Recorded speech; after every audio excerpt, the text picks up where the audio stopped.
ಮೈಸೂರಿನಲ್ಲಿ ಪ್ರಧಾನಿ ನರೇಂದ್ರ ಮೋದಿ ಕಹಳೆ ಮೊಳಗಿದೆ. ಸ್ವಾಮಿ ವಿವೇಕಾನಂದರ ಸ್ಮಾರಕ ಉದ್ಘಾಟನೆ ಮಾಡಿದ ಮೋದಿ ಯುವಕರಿಗೆ ಸಂದೇಶ ರವಾನಿಸಿದರು. ಹಾಗಿದ್ರೆ ಸಾಂಸ್ಕೃತಿಕ ನಗರದಲ್ಲಿ ನಮೋ ಮೀನಿಯಾ ಹೇಗಿತ್ತು ಬನ್ನಿ ನೋಡೋಣ.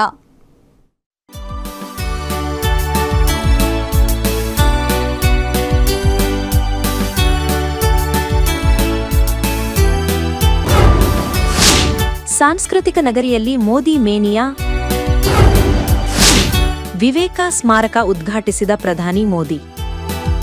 ಸಾಂಸ್ಕೃತಿಕ ನಗರಿ ಮೈಸೂರಿನಲ್ಲಿ ಇಂದು ಐತಿಹಾಸಿಕ ಕ್ಷಣಕ್ಕೆ ಸಾಕ್ಷಿಯಾಯಿತು. ಪ್ರಧಾನಿ ನರೇಂದ್ರ ಮೋದಿ ಅವರು ರಾಮಕೃಷ್ಣ ಆಶ್ರಮದಲ್ಲಿ ನಿರ್ಮಾಣವಾಗಿರುವ ನೂತನ ವಿವೇಕ ಸ್ಮಾರಕ ಸಾಂಸ್ಕೃತಿಕ ಯುವ ಕೇಂದ್ರವನ್ನು ಉದ್ಘಾಟಿಸಿದರು. ಸ್ವಾಮಿ ವಿವೇಕಾನಂದರ ಐತಿಹಾಸಿಕ ಭೇಟಿಯ ನೆನಪಿಗಾಗಿ ನಿರ್ಮಿಸಲಾದ ಈ ಸ್ಮಾರಕಕ್ಕೆ ಸುಮಾರು 45 ಕೋಟಿ ರೂಪಾಯಿ ವೆಚ್ಚವಾಗಿದೆ. ರಾಜ್ಯಪಾಲ ಥಾವರ್ ಚಂದ್ ಗೆಹ್ಲೋಟ್, ಮುಖ್ಯಮಂತ್ರಿ ಡಿಕೆ ಶಿವಕುಮಾರ್ ಸೇರಿ ಸಾವಿರಾರು ಜನರ ಸಮ್ಮುಖದಲ್ಲಿ ಕಾರ್ಯಕ್ರಮದ ಅದ್ದೂರಿಯಾಗಿ ನಡೆಯಿತು.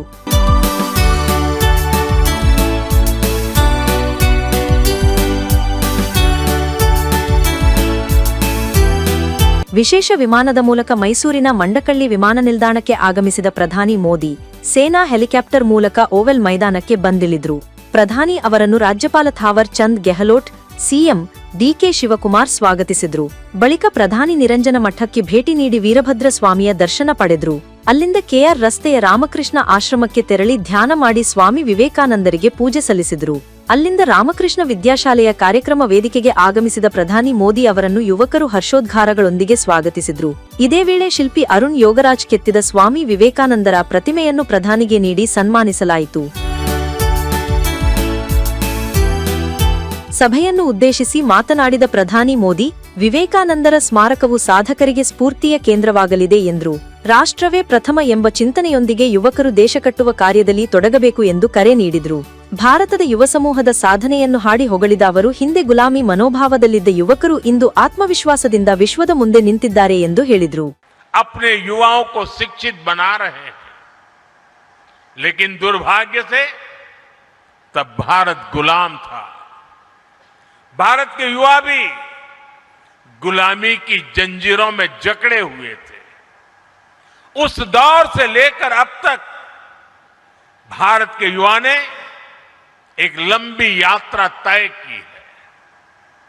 भारत का जो युवा कभी जंजीरों में था, आज वो युवा दुनिया के विकास को गति दे रहा है. ಇದೇ ವೇಳೆ ಮಾತನಾಡಿದ ಸಿಎಂ ಡಿಕೆ ಶಿವಕುಮಾರ್, ಯುವಶಕ್ತಿಯನ್ನ ಸರ್ಕಾರ ಬಳಸಿಕೊಳ್ಳುತ್ತದೆ ಎಂದರು. ಪ್ರಧಾನಿಗಳಿಗೆ ಸಿಎಂ ಮನವಿ ಮಾಡಿ ಕರ್ನಾಟಕಕ್ಕೆ ಸಹಾಯ ಮಾಡಿ, ಕರ್ನಾಟಕವನ್ನು ರಕ್ಷಿಸಿ. ಇಡೀ ದೇಶ ಕರ್ನಾಟಕ ನೋಡುತ್ತಿದೆ. ಕರ್ನಾಟಕ ದೇಶದ ಪ್ರಮುಖ ರಾಜ್ಯ. ಕರ್ನಾಟಕದ ವಾತಾವರಣ, ಸಂಸ್ಕೃತಿ ನೋಡಿ. ಇದು ಸಂಕಲ್ಪ ಭೂಮಿ. ನಾವು ನೀವು ಜೊತೆಯಾಗಿ ಸೇರಿ ಈ ಕರ್ನಾಟಕ ಬೆಳೆಸೋಣ. ಭಾರತ ಕರ್ನಾಟಕದ ಜೊತೆ ಅಭಿವೃದ್ಧಿಯಾಗಲಿ. ನಾವೆಲ್ಲ ಒಟ್ಟಾಗಿ ಸೇರಿ ಕೆಲಸ ಮಾಡೋಣ. ನಮಗೆ ನಿಮ್ಮ ಸಹಕಾರ ಬೇಕು ಎಂದರು. I am requesting him on behalf of the government of Karnataka and all of you, you should be very bold-hearted to help us, help Karnataka, save Karnataka, because the entire world is looking at India and Karnataka. CM ಕಾರ್ಯಕ್ರಮದ ಕೊನೆಯಲ್ಲಿ CM DK Shivakumar ಅವರ ಭುಜಕ್ಕೆ ತಟ್ಟಿ ಆತ್ಮೀಯವಾಗಿ ಮಾತನಾಡಿದ ಪ್ರಧಾನಿ ಮೋದಿ ಅವರ ಕೈ ಹಿಡಿದು ವೇದಿಕೆಯಿಂದ ಕೆಳಕ್ಕೆ ಕರೆದುಕೊಂಡು ಹೋದ ದೃಶ್ಯ ರಾಜಕೀಯ ವಲಯದಲ್ಲೂ ಚರ್ಚೆಗೆ ಕಾರಣವಾಯಿತು.